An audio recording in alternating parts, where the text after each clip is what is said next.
How is everybody doing today? I'm Nomad, and in today's video, we're going to be going over everything there is to know in Call of Duty's MW3's new Zombies mode. Really quickly, if you want to keep up to date with all things Call of Duty Zombies, I will be covering so much content leading up to MW3's debut and after its release. I appreciate every single one of you guys, but let's get straight into the video. Now, as we know, in previous years, Zombies normally progresses through rounds. The higher the round, the harder the zombies are to kill, and the more there will be on screen. But with MWZ, this year, they are opting to a BR DMZ style mode with circles slowly closing in called the Aether Storm. Now, the way this storm is going to work is Zone 1 is going to represent rounds 1 to 10, with Zone 2 representing rounds 25 to 45, and Zone 3 being rounds 55 plus. In between each zone, we will have the ability to exfil. We will have up to 15 minutes to make it to the exfil chopper and get out of the game. These are going to be scattered in different locations around the map. It's not going to be the same each time.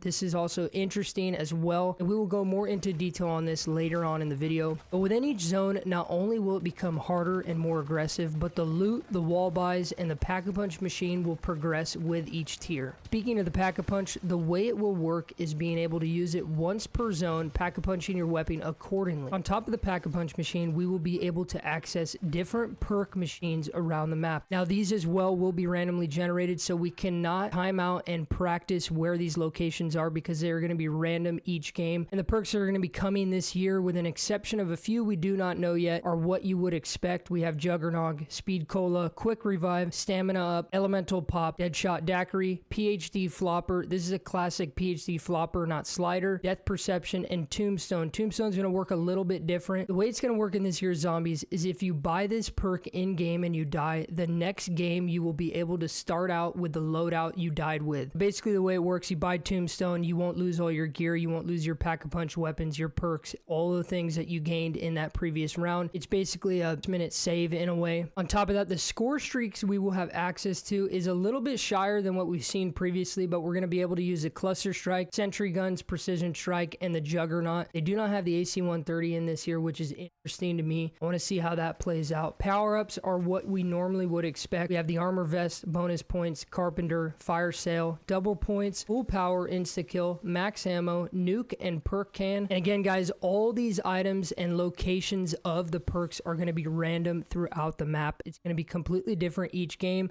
so we won't be able to figure out their set locations and be able to go in there and find these machines again and know a route. Okay, I want Juggernaut, I want this. I got Juggernaut last game, but I did not get Speed Cola. Let's try to find the Speed Cola machine. We will not be able to do that because it's going to be random each time. Now, the way the initial game is going to play out, playing solos or loading into a public match will be put in squads of 6 with 4 full squads spawning in random locations on the outskirts of the map. It's going to be you and 5 friends if you want to. Now, these squads will work completely independent from one another. We will be able to see their location. We can meet up and work together. It's going to be purely PvE in this game mode, but these squads can exfil when they want. They can do things on their own and it will not interrupt what your squad is doing, or you guys can come together and become an absolutely reckoning force and just take on the zombies and the story mode and the missions or contracts together if you want. If you actually can find, good enough players and players that really want to join you. With DMZ and modes like this, sometimes we encounter people who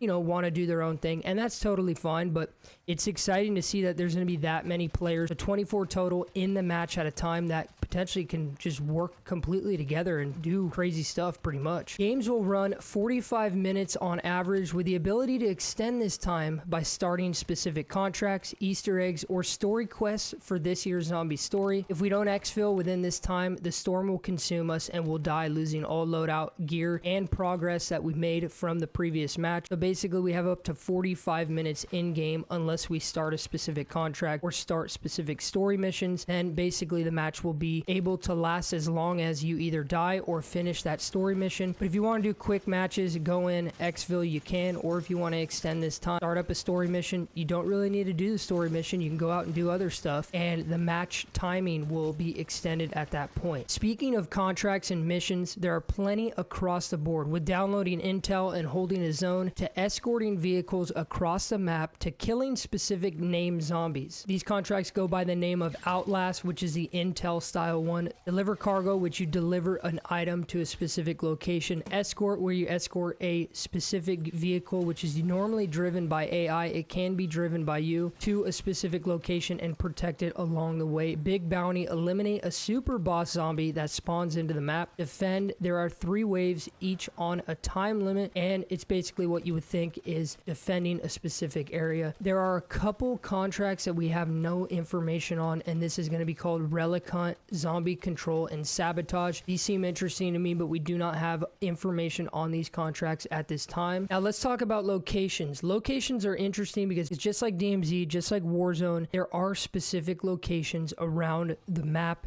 that are basically point of interest, and they act and do specific things. We're going to have convoys. Convoys are located randomly around the large map, and if you clear them out, you will be rewarded with essence schematics or other loot. We have encampments. Encampments are the 3rd toughest infestations to clear out. They can be filled with zombies, humans, or both. This also gives us more schematics, keys for bigger strongholds and different areas around the map. Maybe you'll get a key for a specific loot box that you have to find and open it up, and you get special gear. Then we have strongholds. We have fortresses, Aether nests, buy stations, purple orbs, jump pads, the Nexus, weapon stash, and legacy. We also have treasure hunt, the world boss, the Nexus, weapon stash, and the legacy. We have no information on these at this time. Now, during these contracts and entering new zones, we will encounter our standard zombie variants, you know, tier 1, 2, 3, depending on the round and how difficult they are, as well as elite zombies, mini bosses, and world bosses that can spawn around the map that you can either choose to take on or completely avoid. To touch more on the zones and rounds, a big thing in zombies overall throughout the years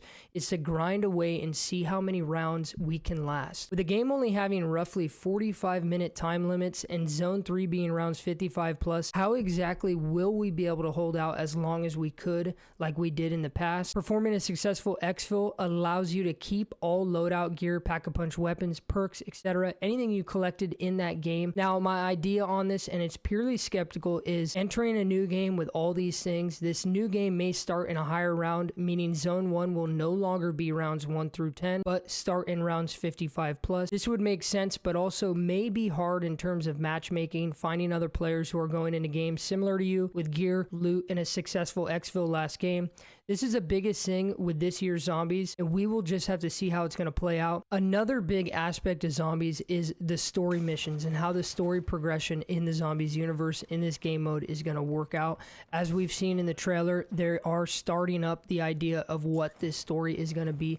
But there are plenty of missions. There's going to be 3 acts. Act 1 consisting of 21 missions in total. So right away, Act 1 is absolutely large. Act 2 is going to consist of 15 missions, and Act 3 consisting of 11. In total, the missions are going to consist of 58 missions. Now, here's where I think it's going to be super great, because we're going to be able to explore this completely open world freely and do whatever we want. You can literally jump in, grab a helicopter, fly around, jump out, grab a few pieces of gear, and completely exfil, leaving everybody else. You can do what you want independently. It doesn't matter. And just so you guys know, you can exfil without your squad. So if you're going into a public match and you jump in and you want to exfil by yourself, sure, you're going to have to wait for the chopper to leave, because there is a timer to allow your entire squad to get on the chopper. But once that timer is done, it'll take off and you will just leave the game. You don't need to leave with everybody inside the chopper who's in your squad, which is very interesting. But all these story missions in the zombies universe, they're not only going to take place on the current map,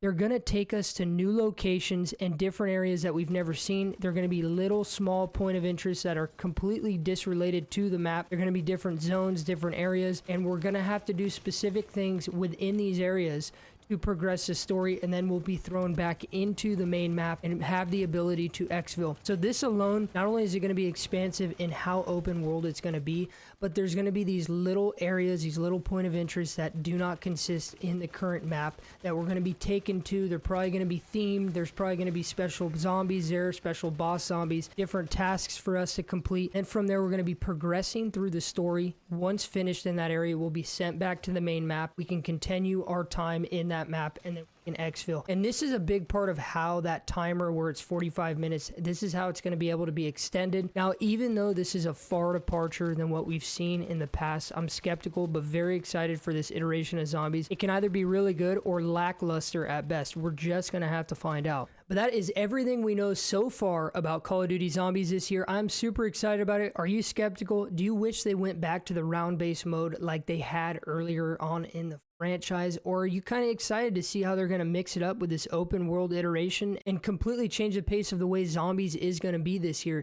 As long as Treyarch continues to push updates for this mode, listens to player feedback, and really wants to try and push this mode, I think it could be super fantastic and be a great switch up for the zombies community. I'm excited about it. Let me know what you guys think. Did you guys pre-order the game? Let me know down in the comments below, and I would really appreciate it if you guys dropped a like on this video, as it helps me and the channel grow, and subscribe to keep up to date with all things Call of Duty. I appreciate you, and I would love to have you in the community. And as always, guys, stay happy, stay hyped, and have a beautiful day.